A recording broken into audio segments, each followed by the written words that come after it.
హైదరాబాద్ కావచ్చు మంచినీళ్ళ సమస్యను 90 నుంచి 95% మనం దాన్ని కూడా పరిష్కారం చేసుకోగలిగినాం. అట్లాగే ఒక్కొక్కటి ప్లానింగ్తో విజన్తో వాళ్ళ బహుశా భారతదేశంలో ఎక్కడ ఏ రాష్ట్రంలో కూడా తెలంగాణలో ఉన్న లాంటి గ్రామాలు లేవు.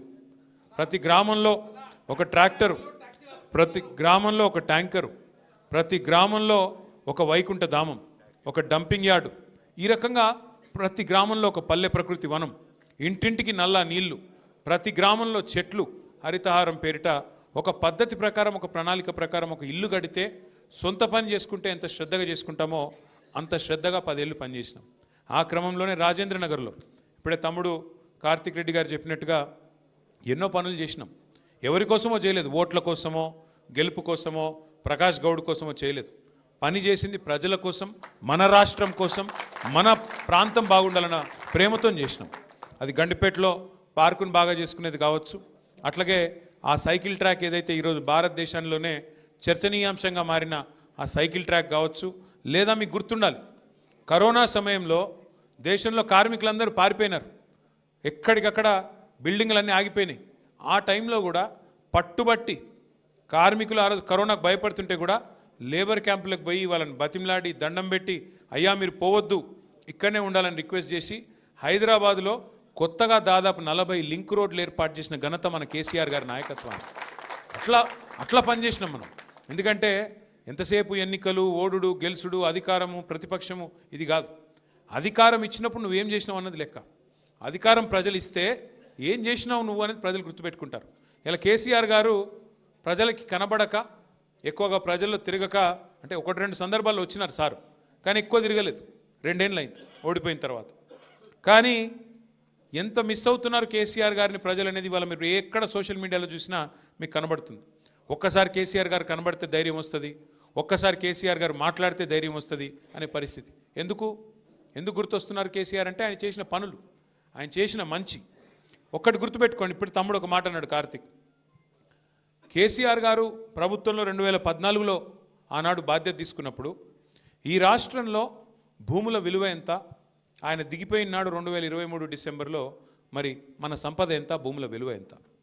ఆనాడు ఒక్కొక్క చోట, నేను హైదరాబాద్ గురించి మాట్లాడలేదు, ఎక్కడో ఆదిలాబాద్ కావచ్చు, ఆలంపూర్ కావచ్చు, కోదాడ కావచ్చు, నారాయణఖేడ్ కావచ్చు, మారుమూల ప్రాంతాలు కావచ్చు, అక్కడ కూడా 5 లక్షల రూపాయల విలువ ఉన్న ఎకరం ఉన్న పొలం కేసీఆర్ వచ్చిన తర్వాత కరెంట్ ఇచ్చి, నీళ్ళిచ్చి, వ్యవసాయం బాగయి అద్భుతమైన పథకాలు తీసుకొస్తే 5 లక్షల ఎకరం ఉన్న పొలం దాదాపు 50 లక్షలైంది, 25 లక్షలైంది, 30 లక్షలైంది.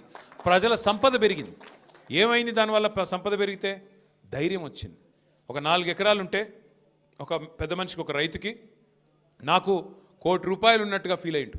నాకేమన్నా అయితే నా కుటుంబం రోడ్డు మీద పడదు, నా కుటుంబానికి, నా భార్య పిల్లలకు డోకలేదు, మంచిగుంటారు వాళ్ళు, కొడుకు ఏదైనా వ్యాపారం పెట్టుకుంటే 1 ఎకరం అమ్మి పైసలు ఇస్తా, బిడ్డ పెళ్ళి అయితే 1 ఎకరం అమ్మి చేస్తా, ఈ ధైర్యం ఉండేది.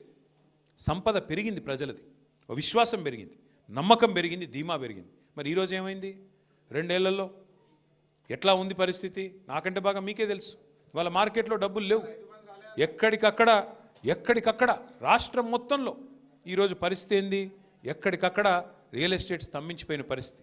ముఖ్యమంత్రి గారికి నేను ఇట్లా మాట్లాడితే ఇబ్బంది అనిపించవచ్చు, వాస్తవాలు చెప్తే వాళ్ళకి ఇబ్బంది అనిపించవచ్చు. ఎందుకంటే అలవిగాని హామీలు ఇచ్చి అడ్డమైన అబద్ధాలు చెప్పి ఇవాళ ప్రజల్ని మోసం చేసి అధికారంలో కూర్చున్నారు. ప్రజలకి అరిచేతిలో వైకుంఠం చూపెట్టినారు. ఏమన్నారు? కేసీఆర్ గారు ₹1,00,000 ఇస్తున్నారు కదా, ఆడపిల్లలు పెళ్లి చేసుకుంటే నేను దాని మీదకెళ్ళి తులం బంగారం ఇస్తా అన్నాడు. ఇచ్చిండా మరి బంగారం? నేను ఆ రోజే చెప్పిన, ఇది బంగారం ఇచ్చే బ్యాచ్ కాదు, పుస్తలతాడు ఎత్తుకపోయే బ్యాచ్ అని చెప్పిన. మనోళ్ళు హైదరాబాద్ వాళ్ళు విన్నారు, ఊర్లల్లో ఆగమైంది. ఏమైంది ఆఖరికి? ఈరోజు నిజంగానే ఎక్కడికక్కడ తాకట్టు పెట్టి, ఆస్తులు తాకట్టు పెట్టి, పేపర్లు పెట్టి అప్పులు తెచ్చుకునే పరిస్థితి, బంగారం ఏమైనా ఉంటే కుదబెట్టే పరిస్థితి. ఇలా మళ్ళొకసారి ఆ పరిస్థితి వచ్చింది. రేవంత్ రెడ్డి గారు కాకపోతే నిజాయితీ గల్లోడు, ఆయన చాలా నిజాయితీ గల్ల మోసగాడు. ఆయన నిజం చెప్పిండు, వెనకటి రోజులు మళ్ళా తెస్తా అని చెప్పిండు, నిజంగానే తెచ్చిండు.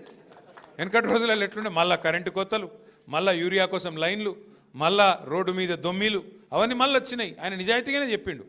ఇంకోటి ఆయన ఏం చెప్పిండు మీకు యాదికుండాలా, పాపం ప్రజలు మోసగాళ్ళనే నమ్ముతారు, మోసం చేసేటోళ్ళనే నమ్ముతారు అని చెప్పిండు. నిజంగానే మోసం చేసిండు. 6 గ్యారెంటీలోని గారడీ చేసిండు. 6 గ్యారెంటీలు మా రాహుల్ గాంధీ చెప్తున్నాడు, మా సోనియా గాంధీ చెప్తున్నది అని రాహుల్ గాంధీ మీద ఒట్టు పెట్టిండు, సోనియా గాంధీ మీద ఒట్టు పెట్టిండు, దేవుళ్ళ మీద ఒట్టు పెట్టిండు. ఆఖరికి ఇంతమంది మీద ఒట్లు పెడితే నిజంగానే జనం నమ్మిండ్రు. ఏమన్నాడు కేసీఆర్ గారు? అయితే ముసలవ్వకి ఇస్తున్నాడు లేదా ముసలి అయ్యకి ఇస్తున్నాడు 2000 పెన్షన్. నేను ఇద్దరికి ఇస్తా, 4000 పెన్షన్ ఇస్తా, డబల్ ఇస్తా, ఇద్దరికి ఇస్తా అన్నాడు. ఆఖరికి ఆ ముసలోళ్ళకు కూడా మోసం చేసి 4000 పెన్షన్ దేవుడెరుగు, ఆ 2000 పెన్షన్ కూడా 2 నెలలకు కొట్టిండు అవకాశంటోడు. ఇక రైతు బంధు అంటే తమ్ముడు ఎవరు అంటున్నాడు పక్క నుంచి. భారతదేశంలో స్వాతంత్రం వచ్చిన తర్వాత రైతు దగ్గరికి వెళ్ళి తీసుకున్నోడే తప్ప, తీసుకున్న ప్రభుత్వమే తప్ప ఇచ్చినవాడేవాడు లేడు. మొట్టమొదటిసారి 73,000 కోట్ల రూపాయలు రైతుల ఖాతాల్లో, 70 లక్షల మంది రైతుల ఖాతాల్లో వేసిన నాయకుడు కేసీఆర్. నేను ఇంకొక మాట కూడా ఇక్కడ చెప్తా. చాలాసార్లు నేను చూస్తూ ఉంటాను, ఈ అగ్రవర్ణాలు, సోకాళ్ళ అగ్రవర్ణాలు కొన్ని ఉంటాయి. రెడ్డిలంటే, బ్రాహ్మలంటే, వైశ్యులంటే, వెలమలంటే, కమ్మాస్ అంటే, రాజులంటే ఉంటారు. తెలంగాణలో 5-6 కులాలు ఉంటాయి. వాళ్ళు ఎప్పుడు గులుగుతూ ఉంటారు, మాకేం ఒరిగింది ప్రభుత్వం నుంచి, మాకేం వచ్చింది, మాకేమైనా వచ్చిందా ప్రభుత్వం నుంచి అని మాట్లాడుతుంటారు. నిజంగా ఫస్ట్ టైం అగ్రవర్ణాల్లో ఉండే పేదవాళ్ళకు కూడా, అగ్రవర్ణాల్లో ఉండే వ్యవసాయదారులకు కూడా ఏదన్నా ప్రభుత్వం ఇప్పటిదాకా మేలు చేసింది అంటే అది కేవలం కేసీఆర్ గారు రైతు బంధు లాంటి పథకం ద్వారా మొట్టమొదటిసారి మేలు జరిగింది. బీసీ, ఎస్సీ, ఎస్టీ అన్ని వర్గాలతో పాటు పేదలు ఏ వర్గంలో ఉన్నా వారికి మేలు చేయాలనే సంకల్పం కేసీఆర్ గారిది. అట్లాంటిది రైతు బంధు కేసీఆర్ పెడితే టింగు టింగుమని నాటేసే కాలానికి డబ్బులు పడేది, ఫోన్లు టింగు టింగుమని మోగుతుండేది. మరి ఈరోజు ముఖ్యమంత్రి గారు డైలాగులు కొట్టినారు, 10,000 ఏందయ్యా 15,000 ఇస్తా అన్నాడు. కేసీఆర్ గారు 2 పంటలకు ఇస్తే నేను 3 పంటలకు ఇస్తా అన్నాడు. కేసీఆర్ గారు భూ యజమానులకు ఇస్తున్నాడు, నేను కౌలు రైతులకు కూడా ఇస్తా అన్నాడు. రైతు కూలీలకు కూడా డబ్బులు ఇస్తా అన్నాడు. ఇలా రాష్ట్రంలో ఉండే రైతన్నలు ఆలోచించాలి. ఎవరినైతే నమ్మి మీరు ఓటేసినారో వచ్చిందా 15,000? వచ్చిందా రైతు బంధు? రాలేదు. కౌలుదారులకు వచ్చిందా రైతు బంధు? రైతు కూలీలకు వచ్చిందా ఆత్మీయ భరోసా? రాలేదు. ఏమన్నంటే ముఖ్యమంత్రి ఒకటే నేర్చుకున్నాడు, 4,000 పెన్షన్ ఏంది, 2,000 పెన్షన్ చేసి 4,000 చేస్తాను కదా ఏది అంటే, ఆయనకు వచ్చింది ఒకటే ఒక్క భాష, ఇంగ్లీషు రాదు, తెలుగు రాదు, హిందీ రాదు, బూతులు వచ్చు, కేవలం బూతుల భాష. పోనీ తెలుగు అన్న చక్కగా వస్తుందా అంటే తెలుగు కూడా చక్కగా రాదు, బూతులు మాత్రం వచ్చు. నువ్వు గట్టిగా అడిగినావు అనుకో, ఏమైనా 4,000 పెన్షన్ అంటే నీ లాగులో తొండలిడుస్తా. 2,500 ఏదయ్యా బాబు నువ్వు చెప్తివి కదా అంటే నీ గుడ్లు వీకి గోటీలు ఆడతా. రైతు బంధు ఇస్తా అంటివి కదా, ఏమైందా స్వామి అంటే నీ పేగులు తీసి మెడలు వేసుకుంటా. ఇంకో డైలాగ్ నేర్చుకున్నాడు, పండబెట్టి తొక్కుతా. నిజంగానే పండబెట్టి తొక్కుతున్నాడు, కరెక్టే. ఎవరిని తొక్కుతున్నాడు? మొత్తం రియల్ ఎస్టేట్ను వండబెట్టిండు, మొత్తం మీ రంగారెడ్డిలోని తొక్కుతున్నాడు. ఇది వాస్తవం. రియల్ ఎస్టేట్ను పండబెట్టిండు, తొక్కుడు తొక్కుతున్నాడు 2 ఏళ్ళకి వెళ్ళి. ఆ తొక్కుట్లో ఊరూరా ఉండే పిల్లగాళ్ళు రంగారెడ్డిలో. రియల్ ఎస్టేట్ అంటే ఒక భూ యజమానులే కాదు కదా, కొనుక్కుంటోళ్ళు అమ్ముకుంటోళ్ళే కాదు కదా, దాని చుట్టూ ఆధారపడ్డ వ్యవస్థ ఉంటుంది. ప్రతి ఊర్లో పిల్లలు ఎంతమంది కొనుక్కున్నారు ఫార్చునర్లు, ఎంతమంది కొనుక్కున్నారు కార్లు, రియల్ ఎస్టేట్ బాగున్నప్పుడు. యాదికి లేదా మనకు?